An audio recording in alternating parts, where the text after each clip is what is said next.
একদিন মায়ের নবী মুহাম্মদ রাসূলুল্লাহ সাল্লাল্লাহু আলাইহি ওয়াসাল্লাম জঙ্গলের পাশ দিয়ে হেঁটে যাচ্ছিলেন। তখন নবীজি দেখতে পেলেন এক ইহুদি একটি হরিণকে বেঁধে রেখেছে। হরিণটি দয়াল নবীকে দেখার পর সাথে সাথে বলে উঠল, ইয়া রাসূলুল্লাহ, আজ সকালে আমি আমার বাচ্চাদেরকে বাসায় রেখে খাবার অন্বেষণের জন্য বের হয়েছিলাম।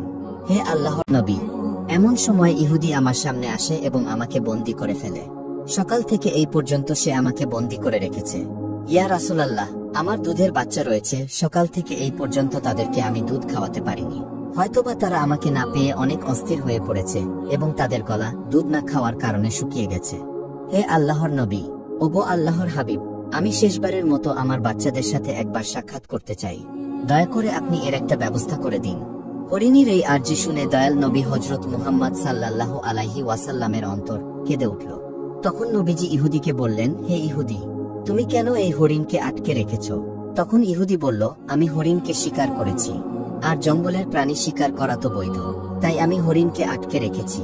তখন হযরত মুহাম্মদ সাল্লাল্লাহু আলাইহি ওয়াসাল্লাম বললেন, হে ইহুদি, তুমি কি দেখতে পাচ্ছ না, এটা একটা মা হরিণ এবং তার স্তন দুধে পরিপূর্ণ হয়ে রয়েছে।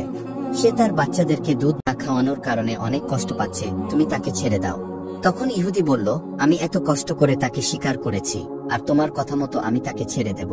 তখন দয়াল নবী হযরত মুহাম্মদ সাল্লাল্লাহু আলাইহি ওয়াসাল্লাম ওই ইহুদিকে বললেন, তুমি তাকে ছেড়ে দাও। সে শেষবারের মতো তার সন্তানদের সাথে দেখা করতে চায়। তার সন্তানদের সাথে দেখা করে তাদেরকে দুধ পান করিয়ে সে আবার তোমার কাছে ফিরে আসবে। দয়াল নবীর এই কথা শুনে ইহুদি বলল, বনের হরিণ কি আপনার বাপদাদার সম্পদ নাকি, যে তাকে একবার ছেড়ে দিলে সে আবার ফিরে আসবে? এমন কোনো প্রমাণ আছে কি যে শিকার করা প্রাণী আজ পর্যন্ত ফিরে এসেছে?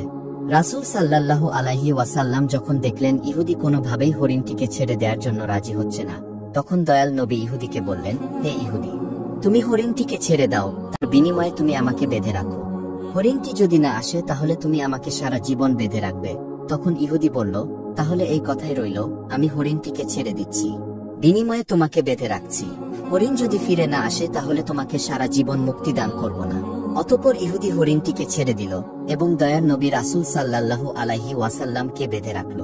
অতঃপর ছাড়া পেয়ে হরিণটি তাড়াহুড়া করে বনের মধ্যে চলে গেল। তখন ইহুদি মনে মনে ভাবতে লাগলো, হরিণটি আর কোনোদিন ফিরে আসবে না, এই লোকটাকে আমি সারা জীবন বেঁধে রাখব। এর চেয়ে বোকা মানুষ এই পৃথিবীতে আর কেউ নেই। একটা বনের হরিণের জন্য সে নিজের জীবনকে বিপদে ফেলল। অন্যদিকে বনের হরিণটি দৌড়াতে দৌড়াতে তার সন্তানদের কাছে এসে পৌঁছালো। তখন তার সন্তানেরা তাকে জিজ্ঞাসা করল, আম্মাজান, আজ সকাল থেকে আপনি কোথায় ছিলেন? আমরা আপনার জন্য অপেক্ষা করতে করতে ক্লান্ত হয়ে পড়েছি। আমরা আপনার দুধ পান করতে না পেরে আমাদের গলা শুকিয়ে গেছে। তখন মা হরিণ তার সন্তানদেরকে বলল, ও আমার সন্তানেরা, তোমরা জীবনে শেষবারের মতো আমার সঙ্গে দেখা করে নাও এবং আমার দুধ পান করে নাও, আর জীবনে তোমাদের সাথে হয়তোবা দেখা নাও হতে পারে। তখন হরিণের সন্তানেরা তাকে বলল, আম্মাজান, আপনি এমন কথা বলছেন কেন? জীবনে আপনার সাথে আর দেখা হবে না কেন? তখন মা হরিণ তাদেরকে বলল, ওহে বাচ্চারা, তোমরা তাড়াতাড়ি করে আমার দুধ পান করো। আজ সকালে যখন আমি খাবার অন্বেষণের জন্য বের হয়েছিলাম, তখন এক ইহুদি আমাকে বন্দী করে ফেলেছিল। অতঃপর মায়ার নবী রাসূলুল্লাহ সাল্লাল্লাহু আলাইহি ওয়াসাল্লাম সে পথ দিয়ে যাচ্ছিলেন।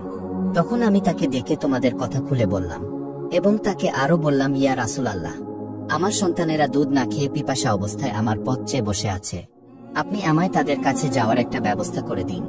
তখন মায়ার নবী হযরত মুহাম্মদ সাল্লাল্লাহু আলাইহি ওয়াসাল্লাম নিজেকে ইহুদির কাছে জিম্মাদারি রেখে আমাকে তোমাদের কাছে শেষবারের মতো দেখা করার জন্য পাঠিয়েছেন। ও আমার সন্তানেরা, নিষ্ঠুর ইহুদি আমার মায়ার নবীকে বেঁধে রেখেছে, তাই তোমরা তাড়াতাড়ি আমার দুধ পান করো। আমাকে আবার জলদি ফিরে যেতে হবে, আমি আমার নবীকে কষ্ট দিতে পারবো না। যখন হরিণের সন্তানেরা শুনল তার মা মায়ার নবীকে জিম্মাদারি রেখে তাদের সাথে শেষবারের মতো দেখা করার জন্য এবং তাদেরকে দুধ পান করানোর জন্য এসেছে, তখন হরিণের সন্তানেরা বলে উঠল, ও আম্মাজান, আপনি কিভাবে ভাবলেন মায়ার নবীকে ইহুদির হাতে বন্দী অবস্থায় রেখে আমরা আপনার দুধ পান করব? আপনি চলুন, আমরাও আপনার সাথে যাব। নবী হযরত মুহাম্মদ সাল্লাল্লাহু আলাইহি ওয়াসাল্লামের কোনো কষ্ট আমরা সহ্য করতে পারব না। অতঃপর হরিণ ও তার সন্তানেরা দয়াল নবী হযরত মুহাম্মদ সাল্লাল্লাহু আলাইহি ওয়াসাল্লামের মায়ায় তার কাছে যাওয়ার জন্য রওনা করলেন। ওইদিকে হরিণ আসতে কিছুটা দেরি হওয়ায় ইহুদি হযরত মুহাম্মদ সাল্লাল্লাহু আলাইহি ওয়াসাল্লামকে বলতে লাগলো, তোমার মতো বোকা মানুষ আমি আর এই পৃথিবীতেই দেখি নাই। বনের শিকার করা হরিণকে ছেড়ে দিলে সে কি আর কোনোদিন ফিরে আসে? আর একটা বনের হরিণের জন্য তুমি নিজেকে আমার কাছে বন্ধক রেখেছ। কিয়ামত পর্যন্ত এই হরিণ আর ফিরে আসবে না। কিয়ামত পর্যন্ত তুমি আমার কাছ থেকে ছাড়া পাবে না। তখন দয়ার নবী হযরত মুহাম্মদ সাল্লাল্লাহু আলাইহি ওয়াসাল্লাম ইহুদির এই কথা শুনে বললেন, হে ইহুদি, তুমি একটু ধৈর্য ধারণ করো, হরিণ অবশ্যই আমার মায়ায় আবার তোমার কাছে ফিরে আসবে। হযরত মুহাম্মদ সাল্লাল্লাহু আলাইহি ওয়াসাল্লামের এই কথা শুনে ইহুদি বলল, হে মুহাম্মদ, তোমার এই অলৌকিক কল্পনা ছেড়ে দাও।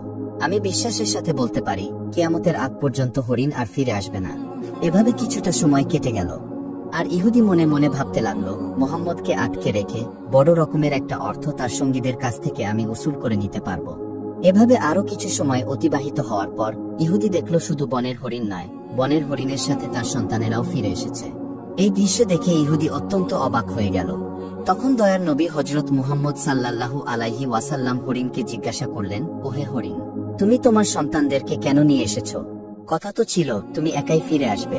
তখন মা হরিণ বলল, ইয়া রাসূলুল্লাহ, আমি যখন আমার সন্তানদের কাছে ফিরে গিয়ে বললাম মায়ের নবী হযরত মুহাম্মদ সাল্লাল্লাহু আলাইহি ওয়াসাল্লামকে বন্দী রেখে, জিম্মাদারি রেখে ইহুদি আমাকে তোমাদের কাছে জীবনের শেষবারের মতো দেখা করার জন্য পাঠিয়েছে এবং জীবনের শেষবারের মতো দুধ পান করার জন্য পাঠিয়েছে। তখন আমার সন্তানেরা বলল, ওহে আম্মাজান, আপনি কিভাবে ভাবলেন মায়ের নবী হযরত মুহাম্মদ সাল্লাল্লাহু আলাইহি ওয়াসাল্লামকে বেঁধে রেখে আমরা আপনার দুধ পান করব? ইয়া রাসূলুল্লাহ, তখন আমার সন্তানেরাও আমার সাথে রওনা করে চলে এসেছে।